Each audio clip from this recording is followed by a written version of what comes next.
तो 10-5 minute syllabus देखेंगे, फिर अपन टॉपिक से स्टार्ट करेंगे ना। तो सिलेबस तो आपको पता ही है, आपके शिक्षक भर्ती वाला। वर्ग 1 वर्ग 2, 2 और 3, अच्छा वर्ग 1 के तो नहीं है ना आप लोग कोई भी। देखिएगा बेसिक सिलेबस जो है, एक बार बस हेडिंग देखेंगे।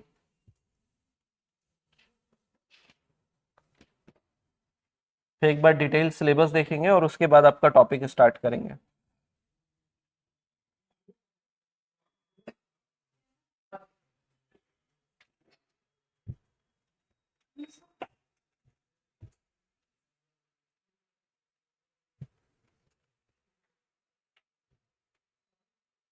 देखिए, ये जो दिख रहा है आपके सहायक शिक्षक का सिलेबस है। सहायक शिक्षक के सिलेबस में जो आप देख पा रहे हैं वो क्या है,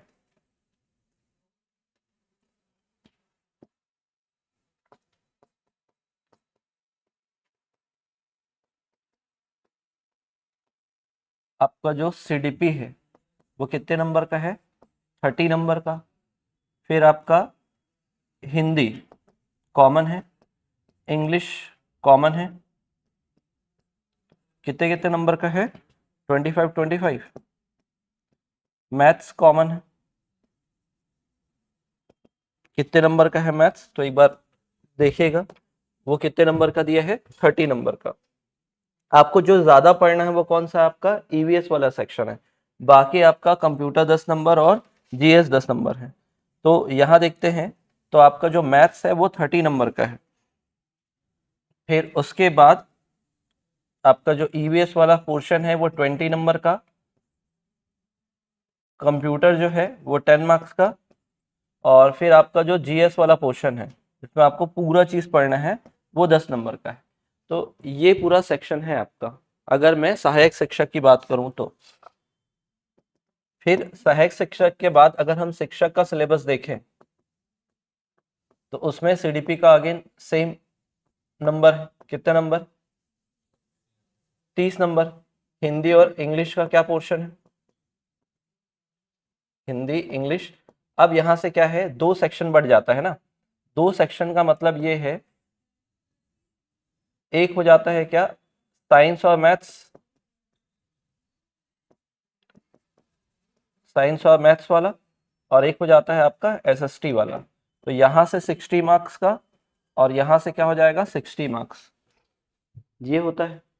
ऐसा है ना, अगर पेपर वाइज हुआ, अगर मान लो विषयवार हुआ, कॉमन ना होकर विषयवार हुआ, तो आपका पेपर ऐसे ही होगा कुछ, जैसे कि अभी टेट में होगा, है ना, जैसे ये है।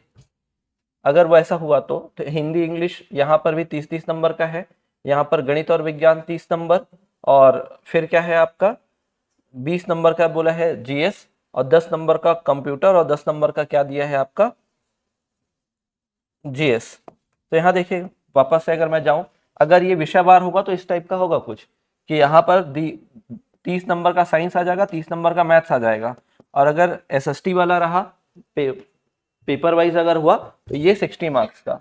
तो अभी का करंट सिनेरियो देखते हैं, जो पिछले बार जो शिक्षक भर्ती हुआ है अगर उसके हिसाब से होगा तो ज्यादा बदलाव नहीं होगा। तो ये 30 मार्क्स का तो यही है।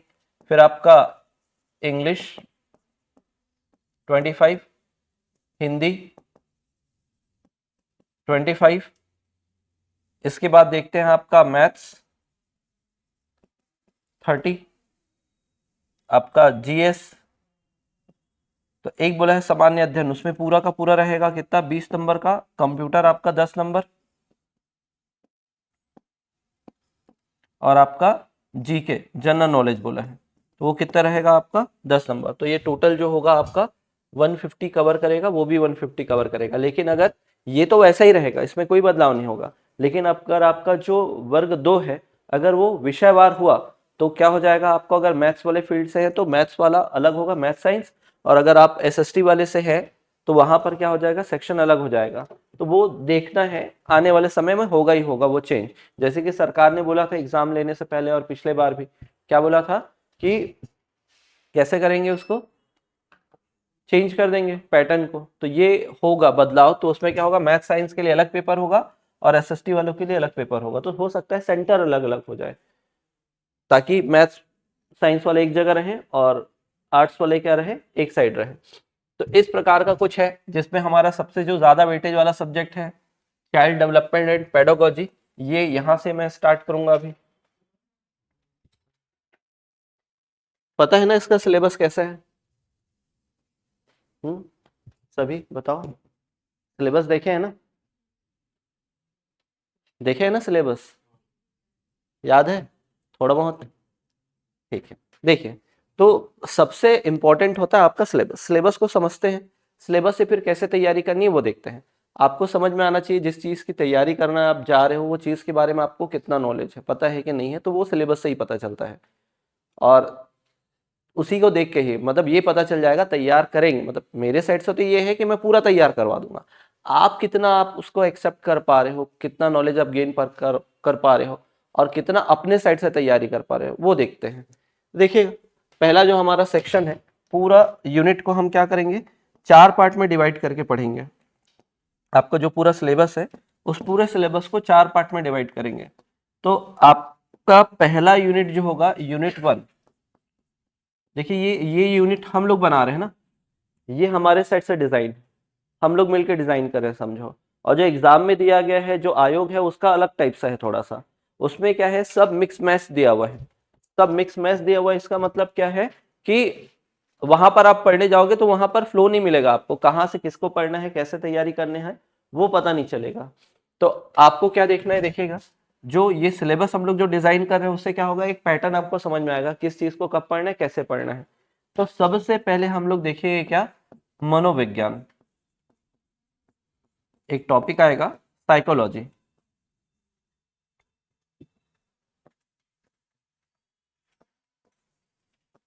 पहला जो टॉपिक आएगा वो क्या रहेगा आपका, साइकोलॉजी। तो साइकोलॉजी वाले इस यूनिट में आपको क्या क्या पढ़ना होता है, तो एक आपको इसका हिस्टोरिकल बैकग्राउंड पढ़ना है।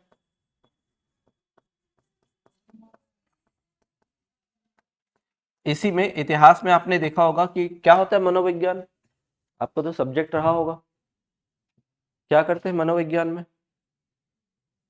2019 में जब शिक्षक भर्ती हुआ था तो इसी में से क्वेश्चन पूछा है। जैसे पहले के लोग जो थे साइकोलॉजिस्ट, उनका मानना था कि हम क्या करते हैं, आत्मा का अध्ययन करते हैं। फिर कुछ लोग बोलने लगे कि नहीं, मन का अध्ययन करेंगे। फिर कुछ लोग बोलने लगे चेतना का अध्ययन होता है। और लास्ट में पहुंचे कहाँ, व्यवहार। मतलब कुछ साइकोलॉजिस्ट बोलने लगे सोल, फिर बोलने लगे माइंड, फिर बोलने लगे कॉन्शसनेस, फिर बोलते हैं बिहेवियर। तो अल्टीमेटली जो हमारा गोल होता है साइकोलॉजी में, वो क्या करते हैं, किसका अध्ययन करते हैं, व्यवहार का। तो मनोविज्ञान में क्या होता है, तो व्यवहार का अध्ययन किया जाता है। अगर आपसे कोई पूछे मनोविज्ञान में हम क्या करते हैं, तो आप क्या बोलेंगे, व्यवहार का अध्ययन। समझ में आया? फिर इसी बात से क्या है, अगला जो सेक्शन होगा इसमें वो होगा संप्रदाय, मनोविज्ञान के संप्रदाय, स्कूल्स ऑफ साइकोलॉजी। तो उसमें आपने देखा होगा संरचनावाद,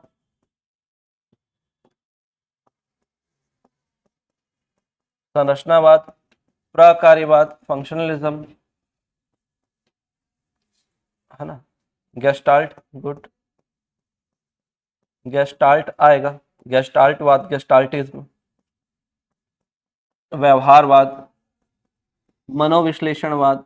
तो ये बहुत सारे क्या होने वाले हैं, संप्रदाय हम पढ़ेंगे। 8-9 संप्रदाय हम लोग को पढ़ना है, ठीक है। तो ये सारा टॉपिक हम लोग कवर करेंगे इसमें, ये सारा टॉपिक इसमें कवर करना है। तो सबसे पहला जो टॉपिक होगा हमारी यूनिट 1 में वो होगा क्या, साइकोलॉजी। और उसमें भी क्या पढ़ेंगे हम, हिस्टोरिकल बैकग्राउंड पढ़ेंगे और फिर स्कूल्स ऑफ साइकोलॉजी देखेंगे। नेक्स्ट देखिएगा, अब इसके कई सारे ब्रांचेस हैं साइकोलॉजी के। तो साइकोलॉजी के कई सारे ब्रांचेस में हमको दो ब्रांचेस देखने हैं, दो शाखाएं देखना है। एक होगा कौन सा आपका, शिक्षा मनोविज्ञान, और एक होगा बाल मनोविज्ञान।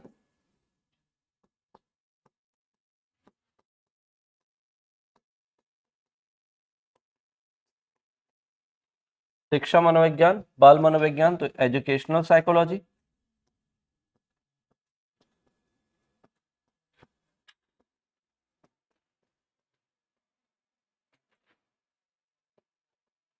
Educational psychology. और दूसरा जो रहेगा वो बाल मनोविज्ञान।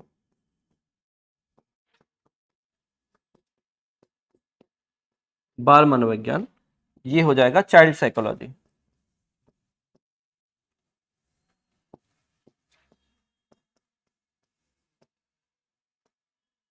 Child psychology.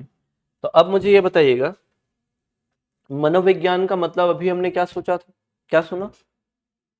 व्यवहार का अध्ययन ना। क्या होता है? व्यवहार का अध्ययन। अल्टीमेट गोल क्या बन गया है इसका? व्यवहार का अध्ययन करना। पहले कुछ और माना जाता था ना, study of soul, study of mind, study of consciousness, और बोला जाता है स्टडी ऑफ बिहेवियर। तो लास्ट जो है बना हुआ है वो क्या है? व्यवहार का अध्ययन। तो अगर आपसे जब भी पूछा जाए मनोविज्ञान में क्या होता है, तो व्यवहार का अध्ययन होता है। तो फिर यहां पर क्या आ गया? शिक्षा मनोविज्ञान। तो शिक्षा मनोविज्ञान का मतलब तो हम लोग समझ गए, व्यवहार का अध्ययन। तो यहां पर क्या होगा? किसके व्यवहार का अध्ययन? जो शिक्षा प्राप्त कर रहा होगा। जैसे एक टीचर के लिए क्या हो जाएगा? स्टूडेंट, है ना। तो जो लर्नर होगा, जो बालक होगा, जो छात्र होगा, वो क्या होगा? उसके व्यवहार का अध्ययन।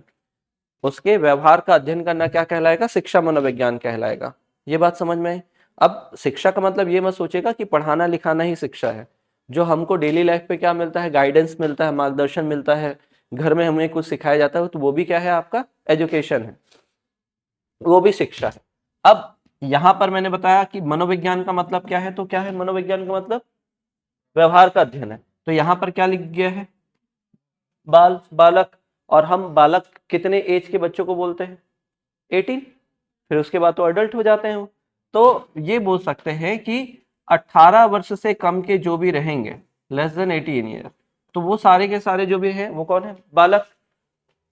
बालक और बालकों के व्यवहार का क्या करना है? हमें अध्ययन करना है। तो कैसा अध्ययन होना चाहिए? गुणात्मक। Very good. तो यहां पर क्या है? जो भी व्यवहार का अध्ययन है, व्यवहार में परिवर्तन देखना है। व्यवहार में परिवर्तन, और परिवर्तन कैसा होना चाहिए? मात्रात्मक और गुणात्मक। Quality and quantity. दो टाइप के क्या होते हैं? डिफरेंसेस देखने हैं, मतलब चेंजेस देखने हैं बिहेवियर में। दो टाइप के बिहेवियर में चेंजेस देखने हैं। कौन कौन सा? एक तो क्वांटिटी और एक क्वालिटी। तो क्वांटिटी और क्वालिटेटिव क्या देखना है? चेंजेस देखना है। तो ये जो क्वालिटी और क्वांटिटी, जहां भी वर्ड अगर ये जुड़ा है, इसको बोलते हैं डेवलपमेंट। क्या बोल देते हैं इसको? डेवलपमेंट, विकास।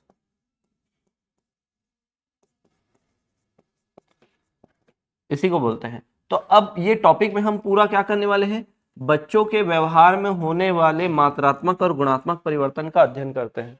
तो इसी कारण ये है, बच्चों में विकास देखते हैं। इस टॉपिक में क्या देखते हैं हम? बच्चों में विकास हो रहा है कि नहीं हो रहा है, डेवलपमेंट इन अ चाइल्ड, वो हो रहा है कि नहीं हो रहा है। इसी कारण यहां से ये जो टॉपिक है वो क्या बन जाता है आपका? बाल विकास बन जाता है। बाल विकास। तो ये हो जाता है चाइल्ड डेवलपमेंट।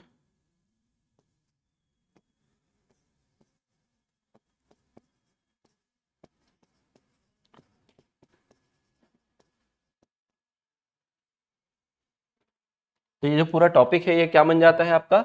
चाइल्ड डेवलपमेंट बन जाता है। तो हमको चाइल्ड डेवलपमेंट देखना है।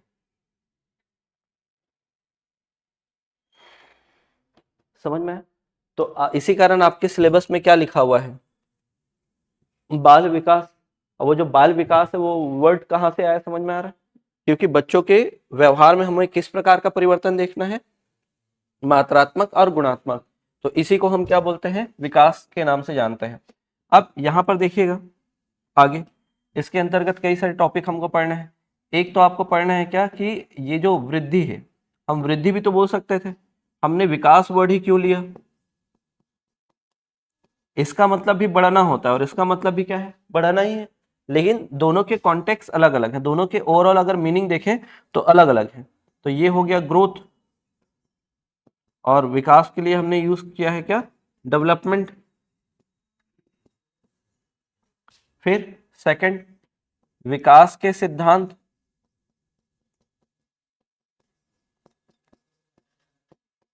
सिद्धांत, थ्योरीज ऑफ या principle of development.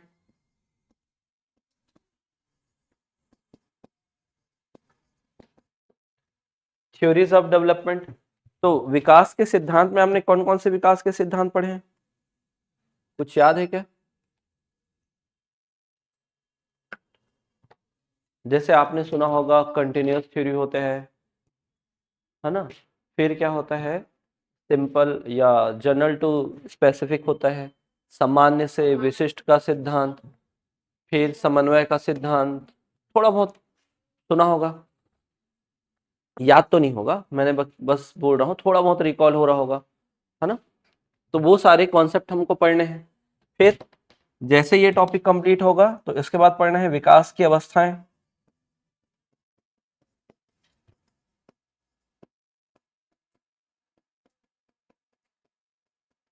Stages of development.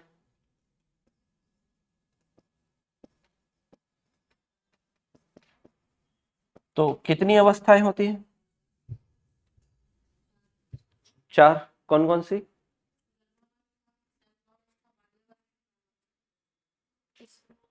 प्रौढ़ावस्था कैसे आएगा?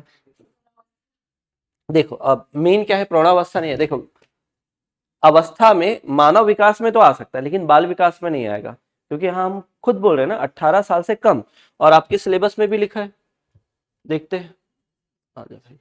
जैसे ये जब आप सिलेबस देखोगे, यहां तक देखिए क्या लिखा है, विकास की अवस्थाएं। तो विकास की अवस्था में देखिए क्या लिखा है, गर्भावस्था, शैशवावस्था, प्रीनेटल स्टेज, इन्फेंसी, फिर ये चाइल्डहुड, और ये क्या है, एडोलसेंस लिखा हुआ है। तो ये क्या है, टोटल 4 अवस्थाएं हैं। बाल विकास में कितनी अवस्था, तो क्योंकि बालक लिखा हुआ है ना, विकास में कितनी, मानव विकास में कितना बोलता तो पूरा अंत तक लेके जाते, 6 हो जाता, 6 ना, उसको और भी डिवाइड कर सकते हैं, जैसे बाल्यावस्था को डिवाइड कर सकते हैं, किशोरावस्था को डिवाइड कर सकते हैं, तो उसको और भी डिवाइड कर सकते हैं, लेकिन अगर ओवरऑल देखा जाए बाल विकास में तो 4 अवस्था लेके चल रहा है।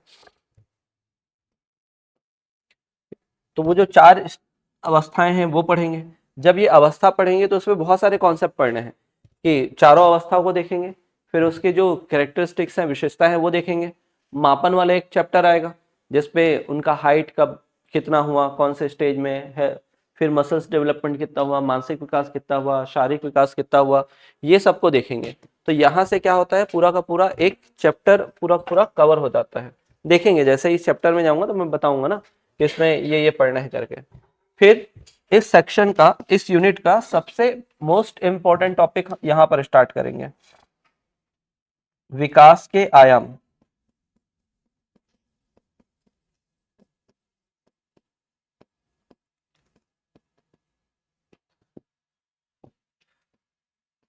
Dimensions of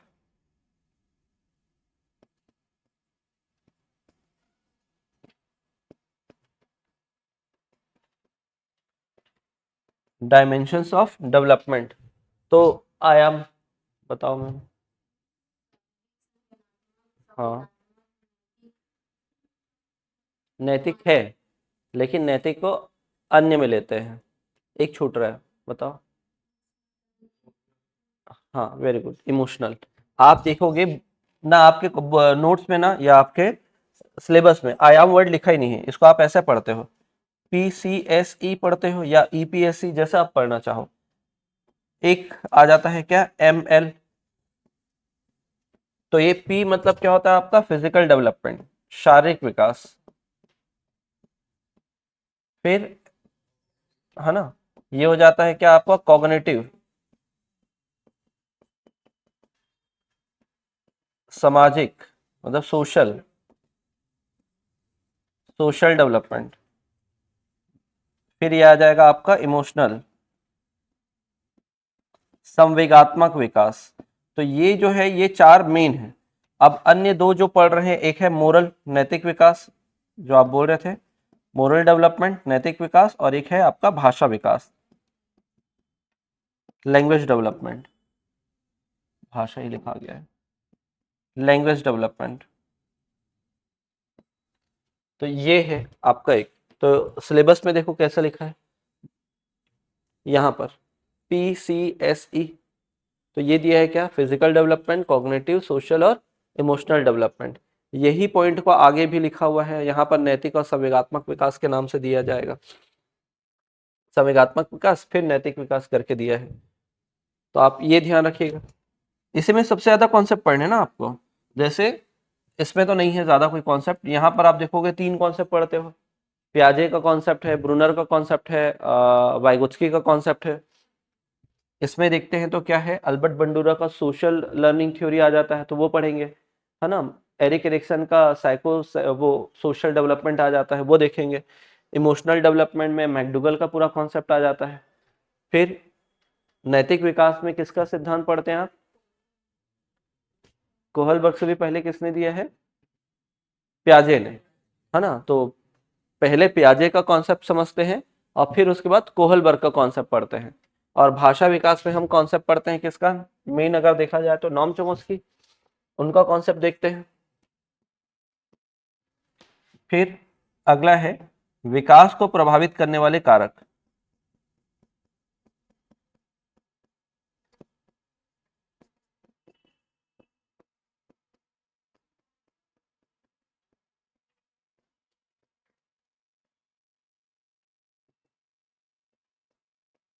affecting factors.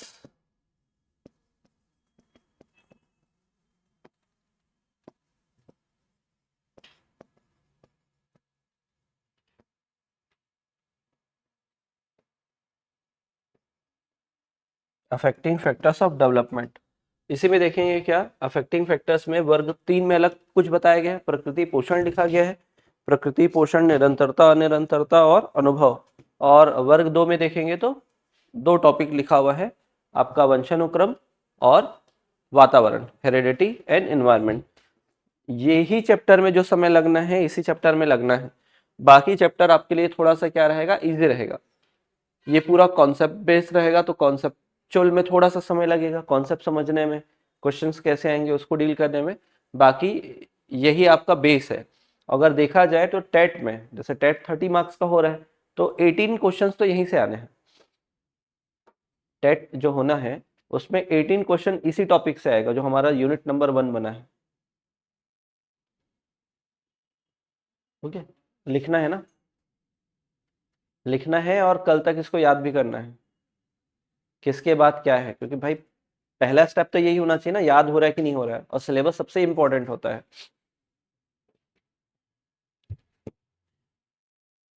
English Hindi में कोई प्रॉब्लम हो तो पूछेगा ना।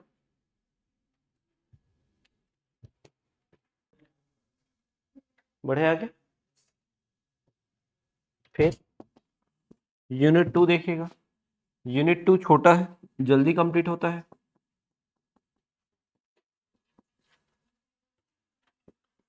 सबसे पहला टॉपिक देखेंगे इसमें इंटेलिजेंस।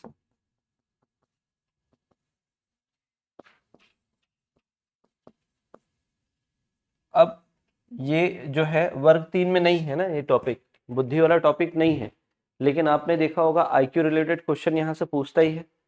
आईक्यू से रिलेटेड क्वेश्चन यहाँ पर पूछा जाता है कि एक पर्सन का, एक बच्चे का क्या दे देगा, एक्चुअल एज दे देगा और मेंटल एज दे देगा, और बोलेगा आईक्यू निकाल के बताओ। तो एक क्वेश्चन पूछा जाता है ऐसा। दूसरा, जैसे ये पढ़ेंगे उसके बाद हम लोग टॉपिक पढ़ेंगे चिंतन, थिंकिंग, तो इसे विचार के नाम से पूछा जाता है। फिर जैसे ये टॉपिक देखेंगे तो वैसे ही क्या होगा आपका, सृजनात्मकता, क्रिएटिविटी।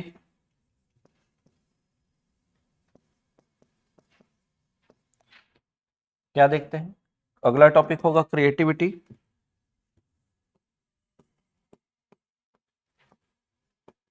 व्यक्तिक भिन्नता, व्यक्तिक या व्यक्तिगत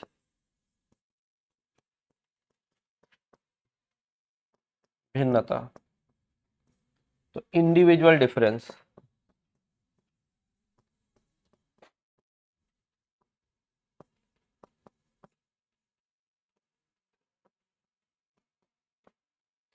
इंडिविजुअल डिफरेंस। फिर इसके बाद फिफ्थ टॉपिक है व्यक्तित्व, पर्सनालिटी।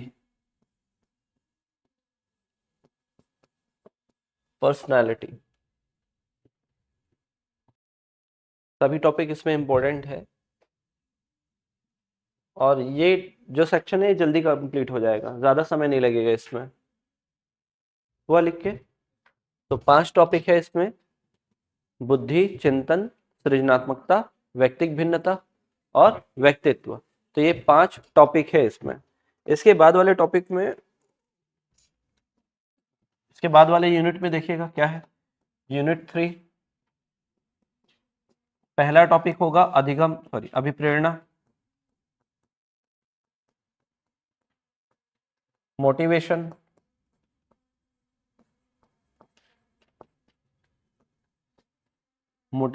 फिर आएगा अधिगम,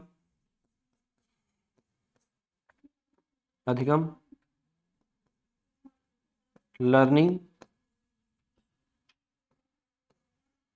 के बाद देखिएगा इनका कॉन्सेप्ट है बालक समस्या समाधान करता,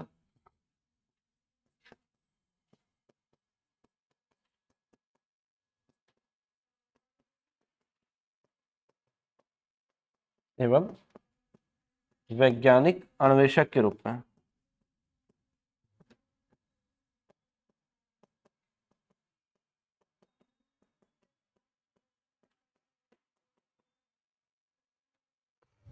वैज्ञानिक अन्वेषक के रूप में। Child as a problem solver and scientific investigator.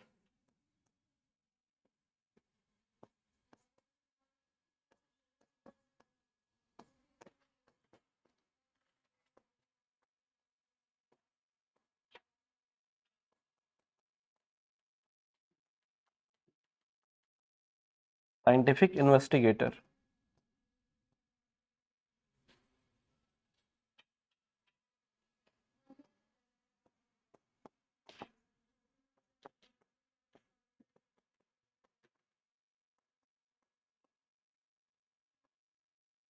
ये इंपॉर्टेंट है। नेक्स्ट देखिएगा एक टॉपिक हम लोग पढ़ेंगे कौन सा, मूल्यांकन। आजकल मूल्यांकन से कई सारे क्वेश्चन पूछे जा रहे हैं और नए नए जो है टूल्स बन रहे हैं, किसके लिए, इवैल्यूएशन के लिए। तो इवैल्यूएशन में टॉपिक आप लोग क्या क्या पढ़ते हो, तो एक टॉपिक आएगा क्या आपका, मापन, मेजरमेंट, छोटा टॉपिक है, बस इंट्रोडक्शन पढ़ना है इसमें। फिर आपका आएगा क्या, आकलन,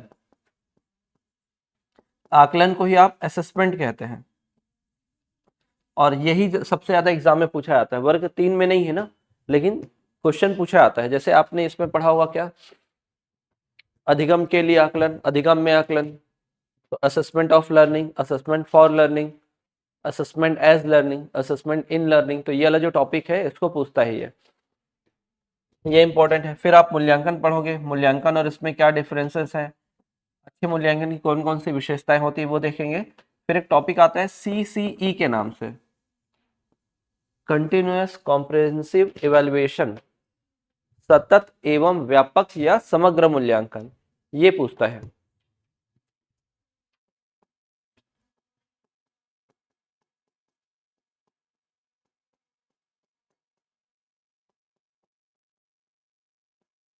सतत एवं समग्र मूल्यांकन,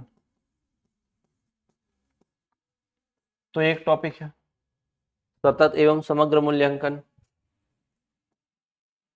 ये इंपॉर्टेंट टॉपिक है। इसी में जब आगे पढ़ोगे तो सतत का मतलब क्या होता है, व्यापक मतलब कॉम्प्रिहेंसिव का मतलब क्या होता है, तो कॉम्प्रिहेंसिव का मतलब बार बार एग्जाम में पूछा जाता है। तो कॉम्प्रिहेंसिव का मतलब क्या हो गया, कॉम्प्रिहेंसिव का मतलब हो जाता है क्या, जब आप एक तो शैक्षिक और सह शैक्षिक क्षेत्र, कॉग्निटिव एंड को कॉग्निटिव एरिया। शैक्षिक कॉग्निटिव मतलब क्या होगा, जहां पर आपको क्लास के अंदर की एक्टिविटी रहेगी, सिलेबस अपने को कंप्लीट करना है। और सह शैक्षिक का मतलब क्या हो जाएगा, को कॉग्निटिव का मतलब क्या हो जाएगा, अदर देन द क्लास, मतलब जो आप करिकुलर एक्टिविटी करते हो, है ना, डांस हो गया, फिर गाना गाते हो, फिर आप स्पोर्ट्स में पार्टिसिपेट करते हो, फिर आपके और भी कंपटीशन होते हैं, ऐसे वाला कंपटीशन होता है, डिबेट कंपटीशन होता है, तो वो सबको क्या बोला जाता है, को करिकुलर एक्टिविटी। तो वो सबको मिलाकर उसी को बोला जाता है समग्र या व्यापक। तो वो वाला टॉपिक। फिर उसके बाद क्या है, आप इसमें पढ़ते हो क्या, इंटीग्रेटेड ग्रेड सिस्टम क्या होता है, ग्रेड सिस्टम पढ़ेंगे। फिर इसी के अंतर्गत आता है बहुत सारे टॉपिक आपके, जैसे आपने सुना होगा पोर्टफोलियो, सुना है ना, पोर्टफोलियो क्या होता है, रूब्रिक्स क्या होता है, एनेक्डोटल क्या होता है ना, चेकलिस्ट क्या होता है, ये सारा टॉपिक हम इसके अंतर्गत पढ़ेंगे। तो ये एक टॉपिक पढ़ेंगे इसमें। तो ये इंपॉर्टेंट टॉपिक है, यहाँ से हर बार क्वेश्चन आता है। और फिर एक क्वेश्चन आएगा कहाँ से, मतलब एक सेक्शन, बड़ा सेक्शन है, समावेशी शिक्षा।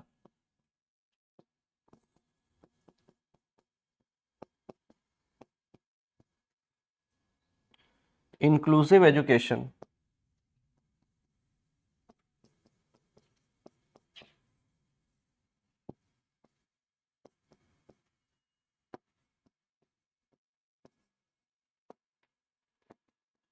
इंक्लूसिव एजुकेशन, तो ये पूरा का पूरा एक क्या है, सिंगल यूनिट है आपका। इसमें काफी कुछ पढ़ना रहेगा हमको।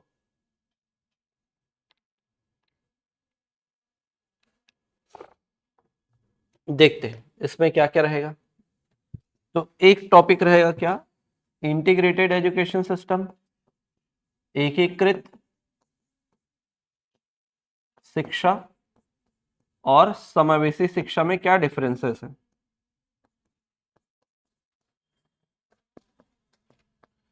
इंटीग्रेटेड एजुकेशन सिस्टम और इंक्लूसिव एजुकेशन सिस्टम।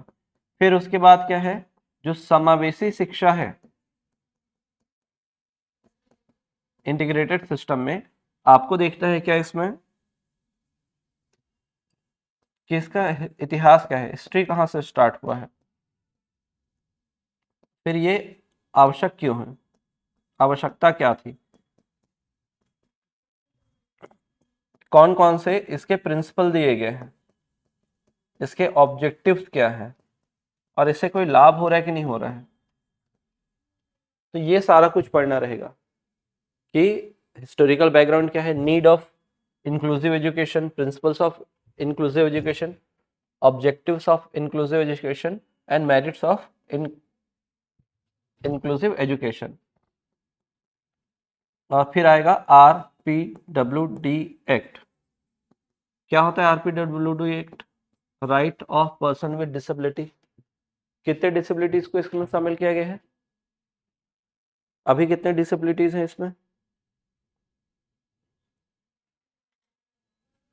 अभी स्पेशल स्पेशल एजुकेटर वाला जो है, सुने हो नहीं सुने हो, स्पेशल एजुकेटर को भी अपॉइंट किया गया है। कैसे, परसेंटेज बेस पे, सुने नहीं सुने हैं, पहले एग्जाम होने वाला था, फिर उसके बाद स्पेशल एजुकेटर को बोल दिया परसेंटेज बेस पे लेंगे करके, तो वो सेक्शन हुआ है। तो इसमें हम लोग देखेंगे टोटल 21 कैटेगरी बताई गई है, 21 डिसेबिलिटीज को इसमें शामिल किया गया। पहले केवल 7 थे, फिर उसमें क्या किया गया है 14 और ऐड किया गया है। क्या आता है किस में आता है वो देखना है। तो इतना तो हम लोग एक दिन में ही पढ़ लेंगे, 1 घंटे के क्लास में हो जाएगा लिख कर पूरा प्रॉपर। फिर आगे देखते हैं क्या, एक आता है क्या, क्षति, अक्षमता, और एक होगा अपंगता।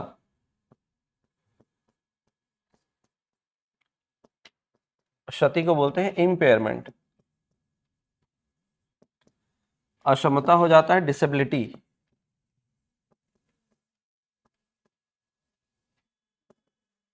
और एक हो जाएगा क्या आपका, हैंडीकैप।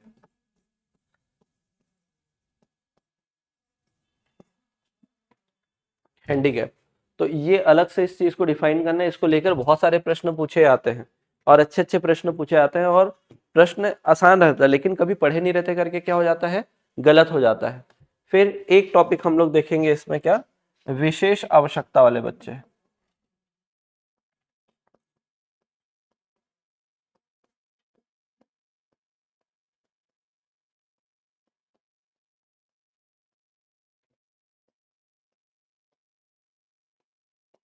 तो शॉर्ट में लिख रहा हूं मैं, child with special need, child with special need.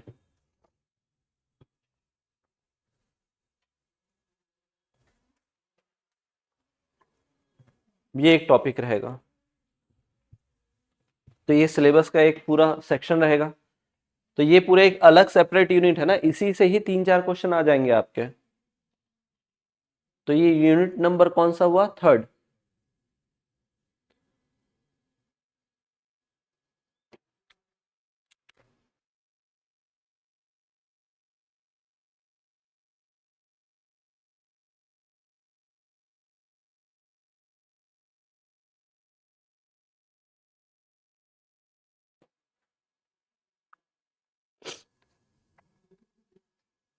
हुआ क्या, लिख के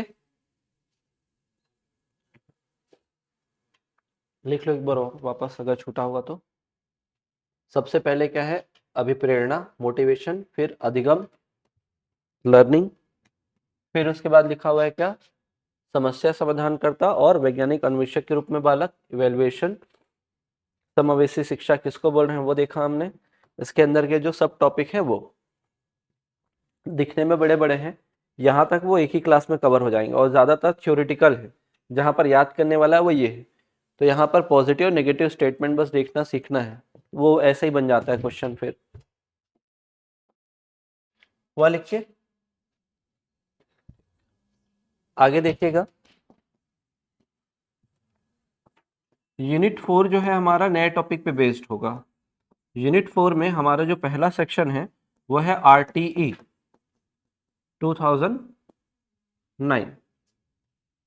2009 RTE, right to education act. फिर अगला क्या पढ़ रहे हैं, NCF आएगा कि NEP आएगा?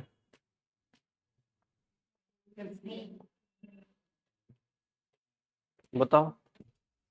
पहले हमको पढ़ना पड़ेगा NEP, पढ़ना पड़ेगा 2020, है ना, 2020 NEP 2020 पढ़ना पड़ेगा। और इसमें भी हम लोग को कई चीज़ों को इंक्लूड करके पढ़ना है, जैसे FLN foundational literacy and numeracy, बुनियादी साक्षरता एवं संख्या ज्ञान, एवं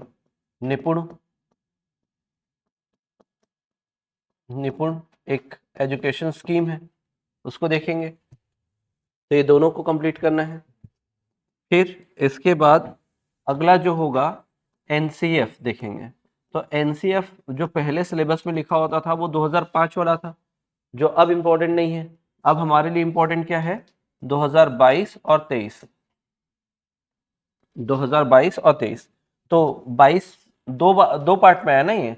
तो हमारा जो एजुकेशन है, जो हमारा क्या बोलते हैं स्ट्रक्चर बन गया, पहले 10+2 था स्ट्रक्चर, है ना। स्कूल स्ट्रक्चर कैसा था, 10+2, कि 10th क्लास तक एक साथ पढ़ाएंगे, एक जैसा पढ़ाएंगे, फिर आगे के 2 साल में क्या कर देंगे, चेंज कर देंगे। अब जो स्ट्रक्चर हो गया 2020 में वो क्या हो गया है, 5+3+3+4, ये स्ट्रक्चर हो गया। तो इसको बोलते हैं हम लोग बुनियादी स्तर, फाउंडेशनल स्टेज। इसको बोलते हैं क्या, प्रिपरेटरी स्टेज। इसको बोलते हैं foundational stage, sorry middle stage, माध्यमिक स्तर। और इसको बोलते हैं सेकेंडरी स्टेज, उच्चतर स्तर। तो जो पहला जो बना है ना, केवल पहले 5 साल के लिए इसको बनाया गया है। पहले 5 साल के लिए क्या बना है, 2022, और जो रेस्ट जो बाकी है बाकी सब के लिए 2023 वाला। इसी कारण जब छत्तीसगढ़ में NEP कब लागू हुआ था, कब इम्प्लीमेंट हुआ है छत्तीसगढ़ में NEP, 2020 से ही हो गया कि बाद में हुआ थोड़ा, कि हुआ है कि नहीं हुआ है? ऐसा कुछ अभी आप में से अभी पास जस्ट पास आउट कौन है अभी आप में से? हाँ लागू हो गया। देखो लागू हुआ है कब, लास्ट सेशन में ना। अभी चल रहा है कौन सा सेशन, 25-26 चल रहा है। पिछले सेशन मतलब कौन सा सेशन है, 24-25 में। तो कौन सा ईयर में छत्तीसगढ़ में लागू हुआ है, तो CG में हुआ है 24-25 में, इस सेशन में।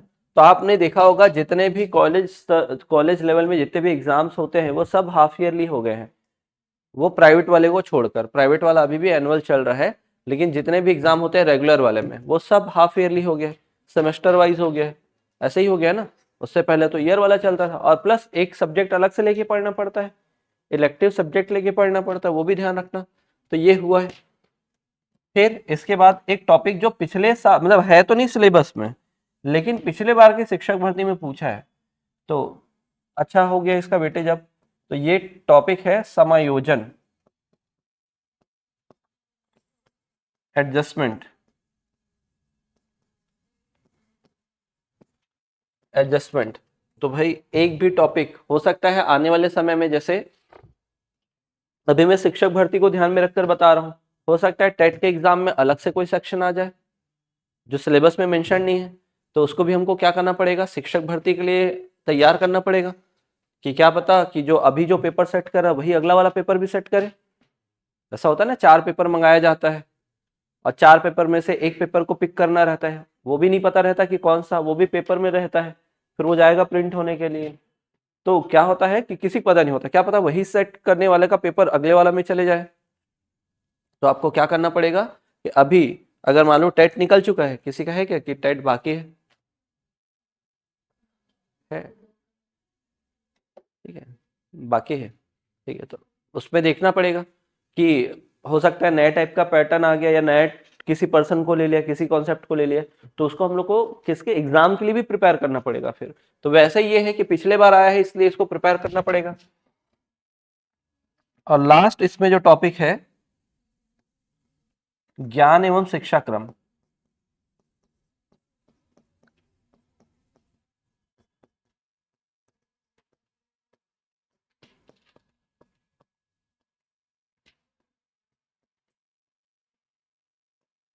Knowledge and curriculum.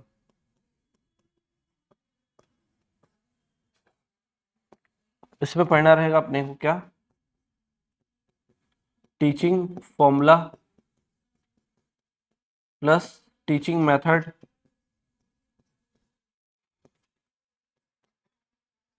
Teaching maximum, जिसमें आप पढ़ते हो ना सूत्र, सरल से कठिन, ज्ञात से अज्ञात, अनिश्चित से निश्चित, है ना। इधर क्या पढ़ते हैं आप, आगमन विधि, निगमन विधि, संश्लेषण विधि, तो ये। और क्या पढ़ते हैं उसमें, प्रोजेक्ट मेथड, किंडरगार्टन मेथड, ये सब इसमें। फिर एक आ जाएगा आपका इकाई योजना और पाठ योजना क्या होता है, unit plan and lesson plan.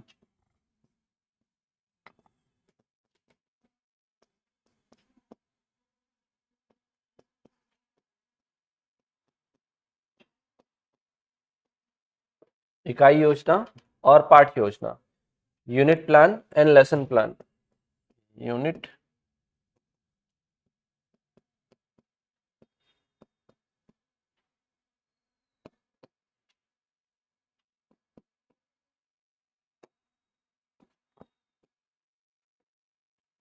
फिर आ जाएगा एक व्यू रचना,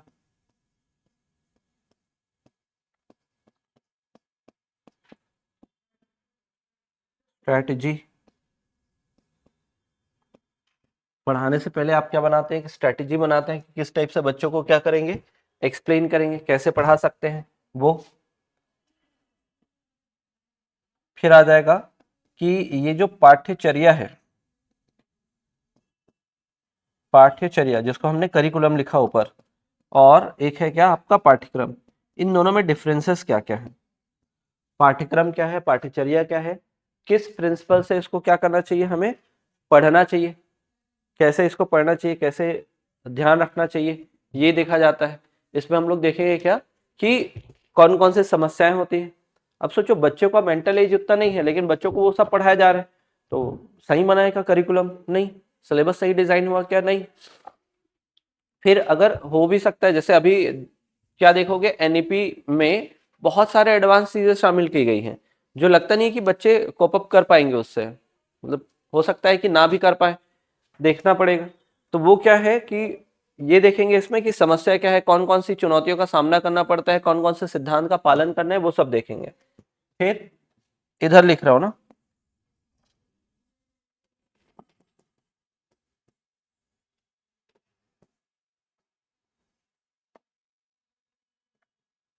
फिर एक छोटा टॉपिक आएगा बाल अधिकार, है ना, चिल्ड्रंस राइट और शिक्षक की भूमिका, भूमिका एवं उत्तरदायित्व,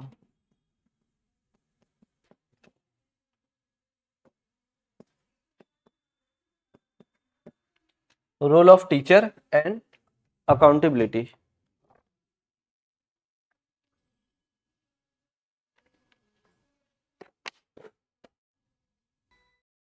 तो यहां पर आपका कंप्लीट हुआ कौन सा, सिलेबस। अब ये ऐसा है कि सिलेबस ऐसा लग रहा है, देखने में बड़ा लग रहा है, ये 2 घंटे का टॉपिक है, ये 1.5 घंटे में कंप्लीट हो जाता है विथ एमसीक्यू सॉल्व करके।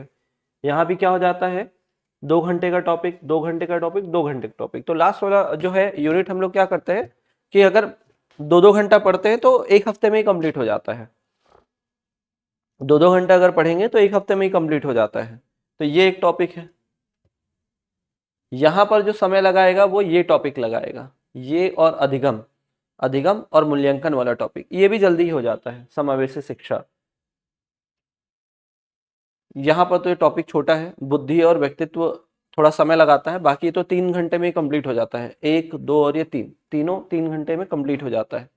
बुद्धि और व्यक्तित्व वो थोड़ा समय लगाता है। आपके लिए सबसे बड़ा जो चैप्टर होगा वो यही होगा, क्योंकि इसके अंदर हिडन टॉपिक बहुत है, इसके अंदर हिडन टॉपिक बहुत है, तो इसमें लगना है, मतलब ये मान के चलिएगा कि जो भी समय लगना है इसी में लगना है। 20-22 से लेकर 25 घंटे तक लग सकता है ना, ये वाले टॉपिक में सबसे ज्यादा क्वेश्चन भी इसी टॉपिक से आने हैं। तो एक बार देखते हैं सिलेबस भी मैनेज देख के कि वो कवर हो रहा है कि नहीं अपना सिलेबस।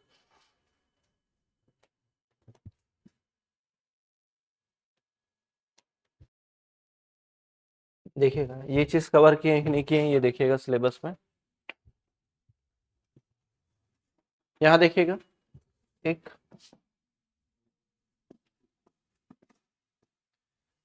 ये आपने देखा विकास के पूरे कॉन्सेप्ट को हम समझेंगे, विकास की अवस्थाएं, तो ये आप पूरा देखेंगे, है ना। ये हमने आयाम पढ़े थे, मैंने कहा था प्रभावित करने वाले कारक अगर देखेंगे तो प्रकृति, पोषण, निरंतरता, अनिरंतरता, फिर अनुभव, ये टॉपिक मैंने बोला था।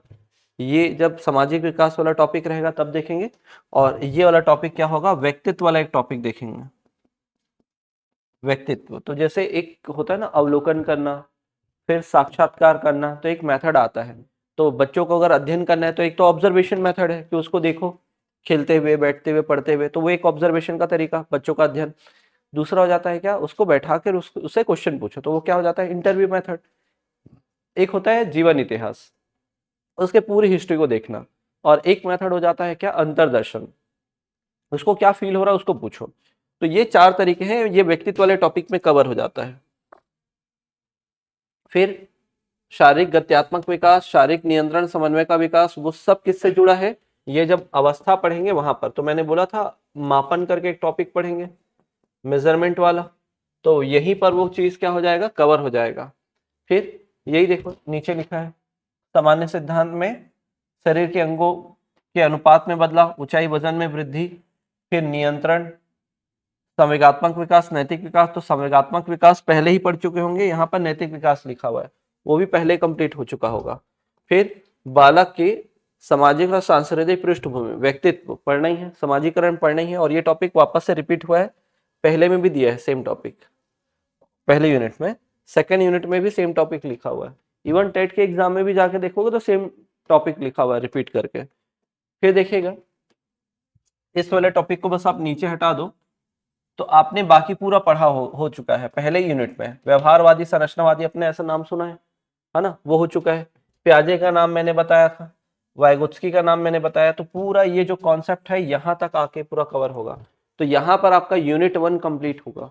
तो जो हमने यूनिट 1 है यहाँ पर बनाया ना अपना, एक एक यूनिट बनाया है, तो आपके वर्ग 3 के पूरे 2.5 यूनिट के बराबर हो रहा है ये। फिर ये जो है ये आपने नाम सुना है, और ये पूरा जो टॉपिक है, 2 टॉपिक, ये आपके अधिगम वाले से रहेगा, अधिगम। और ये जो है अभिप्रेरणा और सीखना, तो सीखना मतलब क्या है आपका, लर्निंग, अधिगम, और वो अभिप्रेरणा टॉपिक है। लास्ट यूनिट देखिएगा क्या लिखा हुआ है, विशेष आवश्यकता वाले बच्चे, तो क्या लिखा है, विशेष आवश्यकता वाले बच्चों से क्या अभिप्राय है, क्षति, अपंगता, अक्षमता, इन बच्चों के साथ कैसे काम करेंगे वो। फिर लिखा है शिक्षा क्रम क्या है, अवधारणा, तो शिक्षा क्रम मतलब करिकुलम है ना, पाठ्यचर्या है, पाठ्यक्रम की अवधारणा क्या है, ठीक है। तो ये जो है इसी को हम लोग पाठ्यचर्या बोलते हैं,